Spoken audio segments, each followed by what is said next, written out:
Everyone आज का topic रे मु आपण मानक सहित आलोचना करिया को जाउची किपरि आपण गोटे बुंदा किंबा गोटे जिंस जदी आपण आपनक तळी पेटरे यूज करिवे तले बहुत शीघ्र कंसीव करि परिबे।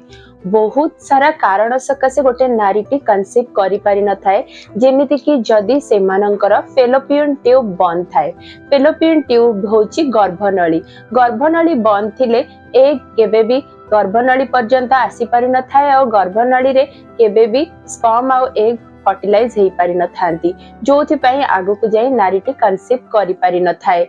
आउ एक कारण हैला जदी यूट्रस रो साइज ठीक न थाए किंबा यूट्रस रो वाल ठीक न थाए जहा को कहा जाय थाए एंडोमेट्रियोसिस।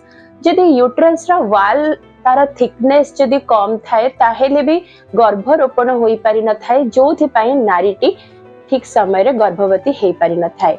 अंडाशय जदि ठीक समय रे एग मैच्योर हे रिलीज न हे थाए ताहेले भी गोटे नारीटी कंसीव करि पारि न थाए। ए टोटल सिस्टम को कहा जाय थाए रिप्रोडक्टिव सिस्टम। रिप्रोडक्टिव सिस्टम को हेल्दी रखिबा पई हमको हेल्दी डाइट नबा को पड़ी थाए और रिप्रोडक्टिव सिस्टम को हेल्दी रखिबा पई किछटा योगासन मध्य करिया को पड़ी थाए।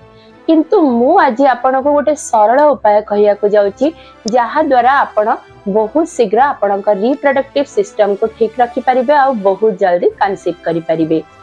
रिप्रोडक्टिव सिस्टम को ठीक करिबा पई ब्लड सर्कुलेशन भल भाबरे बढ़ाइबा पई आपण को गोटे तेलर मसाज करिया को पड़िबो और ताहा भी तळी पेटरे। से तेल होची कैस्टर ऑयल। कैस्टर ऑयल आपण 2 बुंदा प्रथमे आपण नाभि रे नेबे तापरे एहा को आपणक पेटरे सर्कुलर मोशन रे जेमिति घंटा घंटा गोल गोल बुलुची सेही परी आकार रे आपणको गोल गोल भाबरे आपणक तळी पेट को मसाज करिबार अछि। एहा को आपण 15 मिनिट पर्यंत करिवे।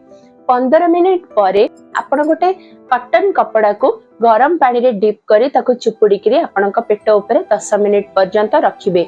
एहा करिबा द्वारा एहा आपणक रिप्रोडक्टिव ऑर्गन रे ब्लड सर्कुलेशन बा ऑक्सीजन सप्लाई को बढ़ाइबारे सहायता करि थाए जोथि पई कि एक टाइम रे रिलीज हेई थाए एग रो क्वालिटी इंप्रूव हेई थाए।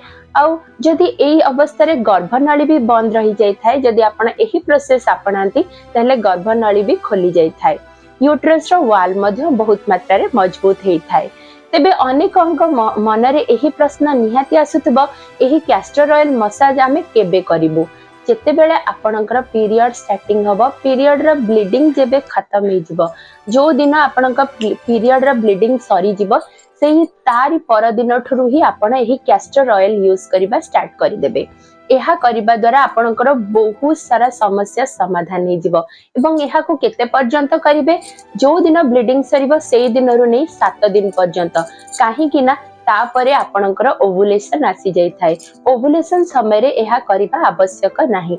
जदि आपण पीरियड रा ब्लीडिंग सरीबा परठरो 7 दिन पर्यंत एहा को यूज करिवे तेबे एहा आपनकर रिप्रोडक्टिव सिस्टम को स्ट्रांग करि थाए। थरटे एही उपाय को आपणै के देखंतु बहु जनक समस्या समाधान हेछि और रिलेशन रखि सारला परे leg up the wall position रखिबा को बिल्कुल भी भूलंतु नाही।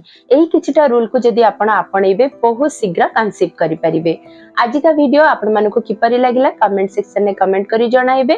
तेबे आज का वीडियो रेति कि फोन देखाबो आ एक इन्फॉर्मेटिव वीडियो सहित से पर्यंत विदाय दियंतु। राहिली नमस्कार।